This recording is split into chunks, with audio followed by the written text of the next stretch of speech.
నమస్తే జ్యోత్స్న గారు. నమస్తే అండి. ఎలక్షన్స్ అయిపోయిన తర్వాత ప్రతి ఒక్కరిది ఒక్కొక్క ఎనాలిసిస్ ఉంది, ప్రతి ఒక్కళ్ళు ఒక్కోలా మాట్లాడుతున్నారు.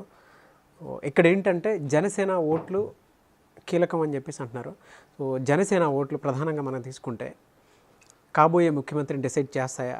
జనసేన ఓట్ల చీలిక ఎవరికి ప్లస్ అవుతుందంటారు, ఎవరికి మైనస్ అవుతుందంటారు? అసలు ఆల్ సడన్ మనం ఇదివరకు కూడా ఈ విషయం మాట్లాడుకున్నాం. జనసేన ఓట్ల చీలిక ఏదైతే ఉందో అది clear cut it's a plus to TDP. There's no doubt about that. It's a clear cut plus to TDP ఒక రకంగా. ఎందుకనంటే సామాజిక పరంగా, సామాజిక ఓట్ల పరంగా వాళ్ళ ఓట్లలోంచి కొంచెం శాతం కట్ అయినా కూడా మేజర్ చంక్ వచ్చి యంగర్ జనరేషన్ ఓట్లు కట్ అవుతాయి జనసేనతోటి. ఎస్పెషల్లీ జనసేన ఓటింగ్ అదంతా కూడా it is based on the younger generation, first time voters అంటాం మనం వాటిని. యంగర్ జనరేషన్ అని కూడా కాదు, first time voters.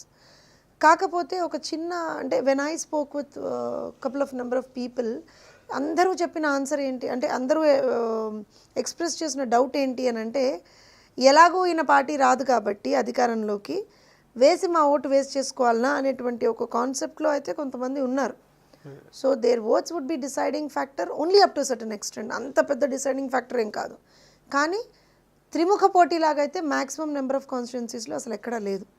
It's very single digit number of కాన్స్టిట్యున్సీస్లో ఒక రకంగా త్రిముఖ పోటీ ఉందని చెప్పచ్చు. Major in the across the state it is more or less ద్విముఖ పోటీ ఉంది, వైఎస్ఆర్సీపీ, టీడీపీ. కాకపోతే నేను అన్నట్టుగా Janasena has to concentrate how much voting percentage they have gained in. ఆ ఓటింగ్ పర్సంటేజ్ గెయినింగ్లో వాళ్ళ ఓట్లు ఏవైతే అంటే వాళ్ళకి పడే ఓట్లు కూడా ఈధర్ టీడీపీ ఓట్లు కానీ వైఎస్ఆర్సీపీ ఓట్లు కానీ ఉంటాయి, ఎందుకంటే they are the first timers కాబట్టి. సో టీడీపీ ఓట్లు ఏవి వాళ్ళకి పడతాయి అని అంటే, సామాజిక వర్గపరమైనటువంటి కొన్ని ఓట్లు కొన్ని కాన్స్టిట్యున్సీస్లో, నాట్ అక్రాస్ ది స్టేట్ పడవవి, కొన్ని కాన్స్టిట్యున్సీస్లో కొంత సామాజిక వర్గానికి చెందినటువంటి ఓట్లు ఏవైతే ఉన్నాయో అవి టీడీపీ ఓట్ బ్యాంక్గా ఎన్నో ఏళ్ల నుంచి ఉన్నా కూడా ఇవాళ అవి కొంచెం ఇటు కట్ అయ్యే ఛాన్సెస్ ఉన్నాయి. That is one aspect. But the major chunk of votes are from YSRCP which are younger generation votes, first time voters. ఎందుకంటే ఫస్ట్ టైం ఓటర్స్కి, యంగర్ జనరేషన్ ఓటర్లకి కొంచెం ఇంక్లినేషన్ టువర్డ్స్ వైఎస్ఆర్సీపీ ఉంది. కొంచెం వ్యతిరేకత ఉంది, ప్రభుత్వం మీద కొంచెం వ్యతిరేకత ఉంది. అది it is getting incline towards YSRCP. So ఆ వైఎస్ఆర్సీపీ అనుకూల ఓట్లు ఏవైతే younger generation first time voters వాళ్ళందరివి ఉన్నాయో అవి కొంచెం కట్ అయ్యే ఛాన్సెస్ ఉన్నాయి. అవి కొంచెం బాగానే కట్ అయ్యే ఛాన్సెస్ ఉంటాయి. First time voters definitely yes. So కొన్ని కాన్స్టిట్యున్సీస్లో they would be deciding, Nagaraj garu, not all the constituencies అని అనగా అండ్ ఓవరాల్గా ముఖ్యమంత్రిని డిసైడ్ చేసేంత ఓటింగ్ శాతం అయితే వాళ్ళకి ప్రాబబ్లీ దిస్ టైం రాదు. But what ever they gain this time is a huge plus to them. ఈ లాస్ట్ 2-3 మంత్సే వాళ్ళు గెయిన్ చేసుకున్నది. 5 ఏళ్ల నుంచి వాళ్ళ పార్టీని సంస్థాగతంగా కూడా ఎస్టాబ్లిష్ చేసుకోలేదు అంత స్ట్రాంగ్గా.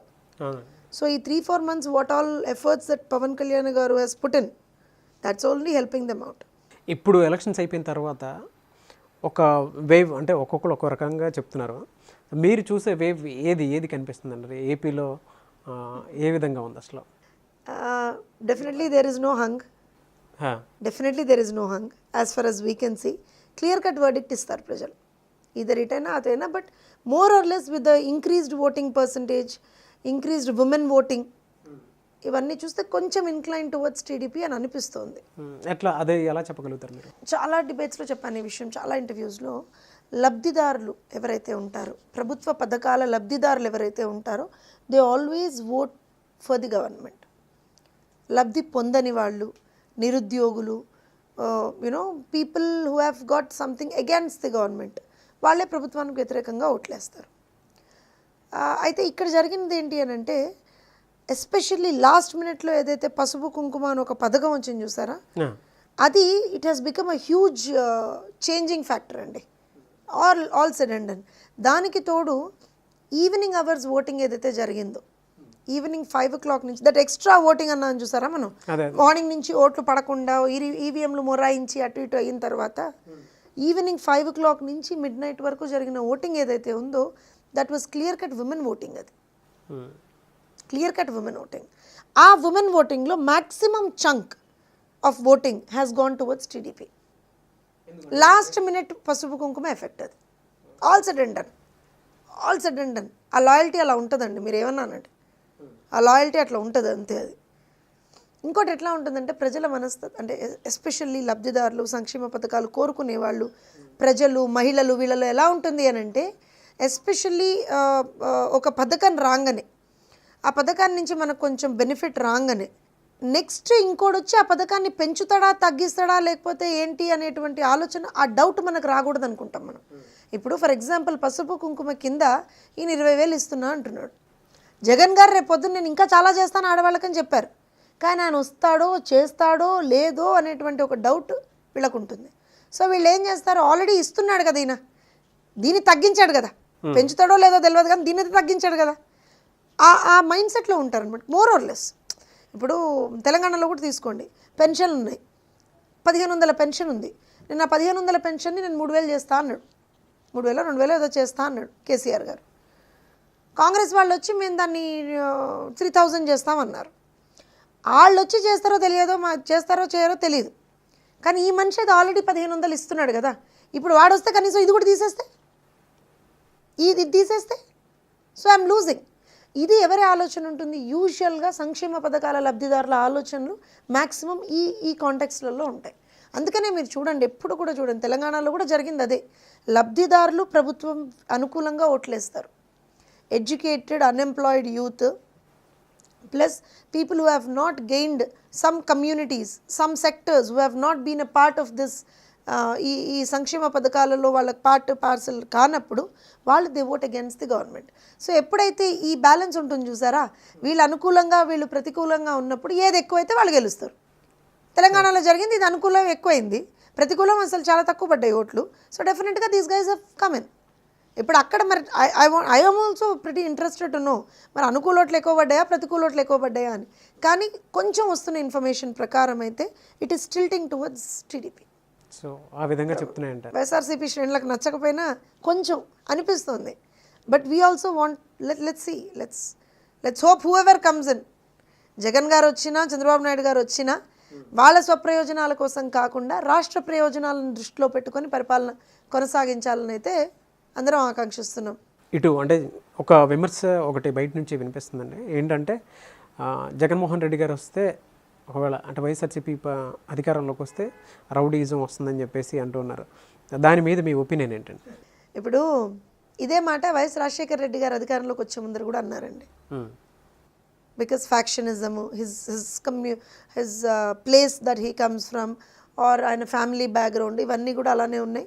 ఆయన వస్తే ఇంకా అసలు బతకదు, రాష్ట్రం మిగలదు, చేస్తుంది, ఇది చేస్తుంది, అది చేస్తుంది అప్పుడు కూడా అన్నారు. వైఎస్ రాజశేఖర రెడ్డి గారు ఉన్నప్పుడు కూడా అన్నారు, ఆయన వచ్చే ముందర కూడా అన్నారు. అంటే ఇప్పుడు జగన్ గారు వస్తుంటే అంటే అది తప్పు, ఆయన ఉన్నప్పుడు కాలేదు కాబట్టి ఇప్పుడు కాలేదు అని నేను అనట్లా.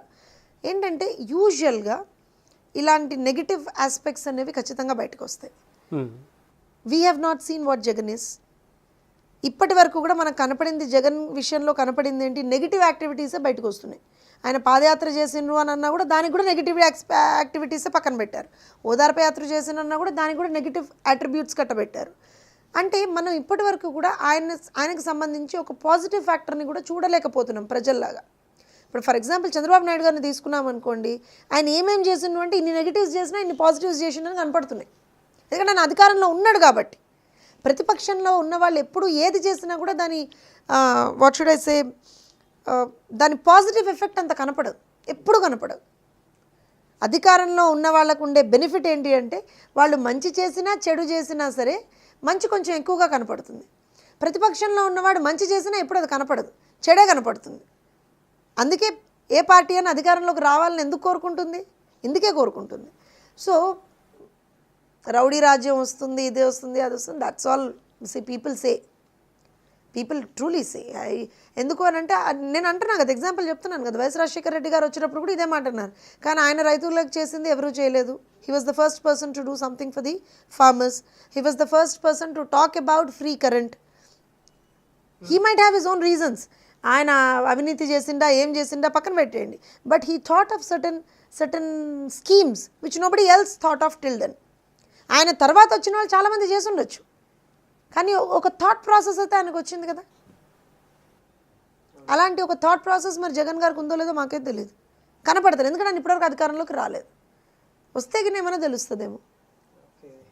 వి హోప్ అంటే డెఫినెట్గా ప్రతిపక్షంలో ఉన్న వాళ్ళకి ఎప్పుడు కూడా నెగిటివిటీస్ ఎక్కువ అట్రిబ్యూట్ చేస్తూ ఉంటారు. ఎంత వాళ్ళ పాజిటివిటీస్ ఉన్నా కూడా అంత తొందరగా బయటికి రావు. So people keep saying. ఇప్పుడు అలా అంటే మరి చంద్రబాబు నాయుడు గారు మళ్ళీ వస్తే మళ్ళీ అవినీతి తప్పించి ఏముండదని కూడా మాట ఉంది. ఈయన వస్తే ఎట్లా రౌడీ రాజ్యం వస్తుందో, ఆయన వస్తే కూడా అవినీతి రాజ్యం వస్తుందని అంటున్నారు. ఆరోపణలు ప్రత్యారోపణలు are pretty common in politics. Okay అండి, చూద్దాం. End of the day result వచ్చేంత వరకు వెయిట్ చేద్దాం, చూద్దాం అండి. Thank you madam. Thank you.